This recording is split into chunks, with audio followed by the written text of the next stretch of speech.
ভীষণ সোজা একটা কাটওয়ার্ক আমরা স্লিভ ডিজাইন তৈরি করব আজকে। আপনার কাছে যে কোনো রাউন্ড কিছু থাকলেই আপনি এটা তৈরি করতে পারবেন কোনো রকম মেজারমেন্ট ছাড়াই। আগে স্লিভটা কাট করি। 11 ইঞ্চি উইথ, 11 ইঞ্চ উইথ নিলাম, আর এটা আমি 10 ইঞ্চ নিচ্ছি এটার লেন্থটা। তবে লেন্থটা আরেকটু বাড়বে। 3.5 ইঞ্চিতে ড্রপ দিলাম, 3.5 ইঞ্চিতে ড্রপ দিয়ে 2 ইঞ্চি লুজিং দেবো, আর স্লিভ যে রাউন্ডটা সেটাকে আমরা ড্র করে নেব। এইরকমভাবে স্লিভকে কাট করে নেব। তারপরে এখান থেকে আমরা 7.25 ইঞ্চে আমি স্লিভের বটম রাখছি, আর এখানটাতেও কার্ভ লাইনটা ড্র করব। এবার মাপ অনুযায়ী আমরা এখানে কাট করে নেব। যেভাবে দাগ দিয়েছি সেইভাবেই কাট করব, কারণ লুজিং সহই এটা রয়েছে কাটিং মাপটা। এখানটা একটু অসমান ছিল, সমান করে নিলাম। এখানে আর্ম রাউন্ডের এই উপরের অংশটাতে ছোট নচ করে দিলাম, আর এখানে এইরকমভাবে আমরা ফ্রন্টে ডেপটা দিয়ে নেব। যেরকমভাবে আমি আমার স্লিভে কুর্তিতে দিয়েছি সেভাবেই কিন্তু স্লিভেও ফ্রন্টের ডেপটা দিয়ে নেব। এবার এখান থেকে আমরা কাট করে নেব। আমাদের স্লিভ কাটিং তো হয়ে গেছে।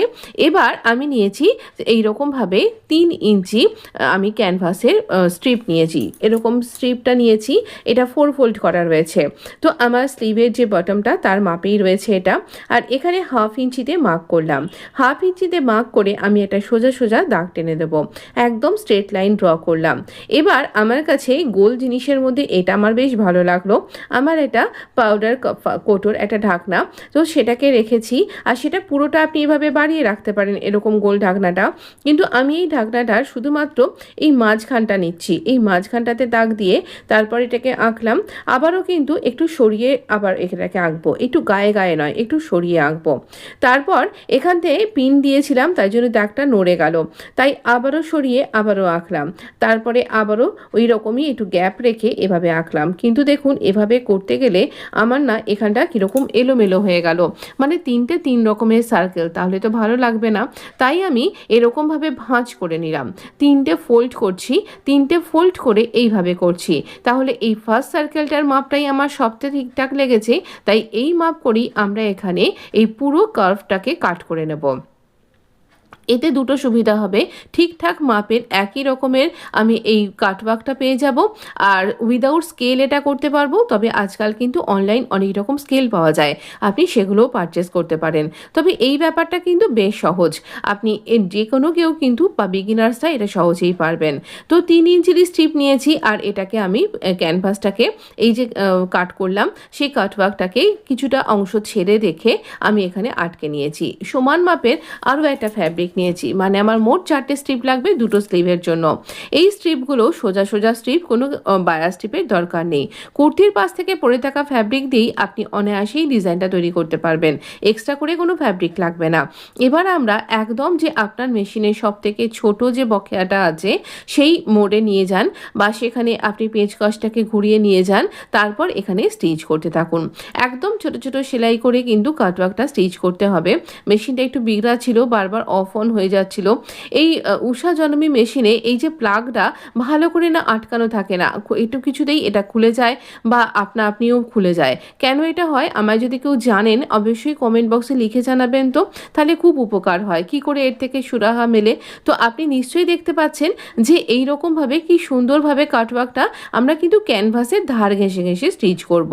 তো ক্যানভাসের ধার ঘেঁষে ঘেঁষে আমরা কিন্তু খুব সাবধানে ধীরে সুস্থে এইভাবে কিন্তু স্টিচ করে নেব। দেখুন একদম ছোট ছোট বকেয়া পড়ছে, কিন্তু এইভাবে কিন্তু আমরা স্টিচ করব, তাহলে আমাদের কোনো জায়গা মিস হবে না। এবার আমরা এখানে দুটো স্ট্রিপকেই এভাবে স্টিচ করে নিয়েছি। এবার কাট করে নেব। আমরা এই ওপর থেকে এক্সট্রা ফ্যাব্রিকটাকে কাট করব। আচ্ছা, যদি এই এক্সট্রা ফ্যাব্রিকটা আমরা কেটেই বাদ দেব, তাহলে এতটা নিলাম কেন? তাহলে আমাদের সেলাইটা যাতে পারফেক্ট হয় তার জন্যই নেওয়া হয়েছিল। তো আপনি ইচ্ছা করলে কাটওয়ার্কের ডিজাইনটা আরেকটু বড় করতে পারতেন।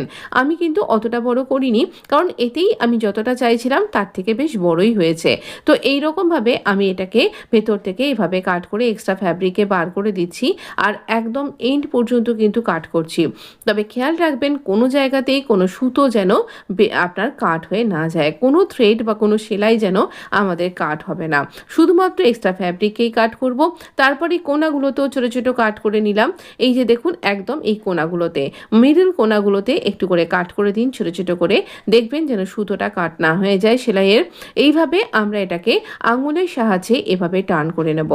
আমরা যেই আঙুলের সাহায্যে এভাবে টার্ন করে নেব, খুব ইজিলি এটা টার্ন হয়ে যাবে। দেখুন খুব সহজেই এটা টার্ন হয়ে যাচ্ছে। যখন টার্ন করবেন তখন ক্যানভাসটাকে ভালো করে হাত দিয়ে ধরে রেখে টার্ন করবেন, তাহলে দেখবেন আর ক্যানভাসটাও বেরিয়ে আসবে না।